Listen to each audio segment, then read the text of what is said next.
Congresswoman Nancy Mace with us right now, South Carolina Republican. Congresswoman, what do you make of this? Well, that's certainly hearing what some of those earmarks may go toward. Makes then Senator Hillary Clinton's $1 million that she lobbied for a museum to help us remember Woodstock. That certainly makes her look fiscally conservative, I might add. But welcome to Washington, Neil, where bad ideas never die. This is simply, they have a facelift now in these port projects. It's ridiculous. It's not shocking that Nancy Pelosi is trying to peddle corruption and currency here with earmarks, and it's a way to control and influence not only those in vulnerable districts, but voters there as well. You know, Congressman, I was thinking of this. Of course, you're new to Congress. So you were not there at the time that these were all the rage and everything else.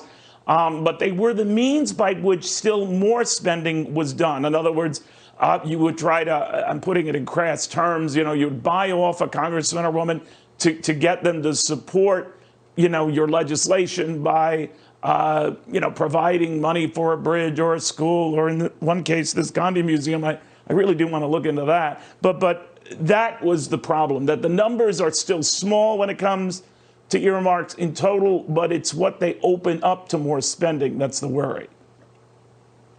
And it's wasteful. I mean, you're talking about an administration and Nancy Pelosi where it's $1 trillion here, $1 trillion there, on top of all the excess spending that we've had so far this year. You're talking about $7 to $10 trillion in spending in the first 6 to 9 months of this fiscal year alone. You get a $28 trillion debt, $3 trillion deficit and counting.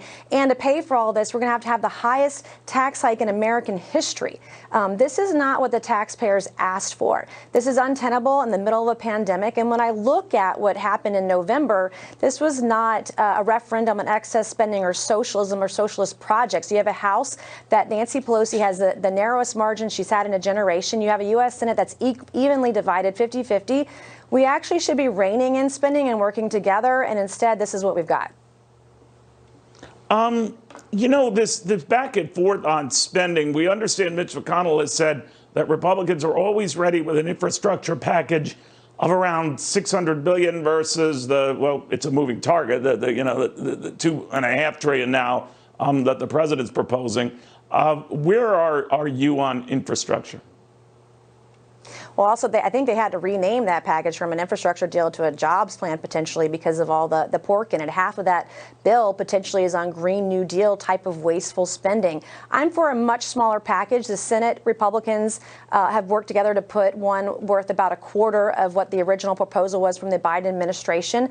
And imagine that the bulk of that package would be spent on traditional infrastructure, because what Democrats proposed, you only had 1% towards airports, less than 1% towards waterways and ports. You had 6.5% towards road and surface transportation. The bulk of it, over 93% of it, had nothing to do with roads or bridges.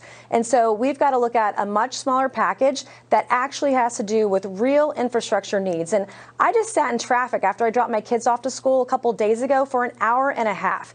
And I know that my district isn't the only one. It's not just South Carolina. It's every state in the nation has enormous infrastructure issues, and we've got to focus on the needs at hand.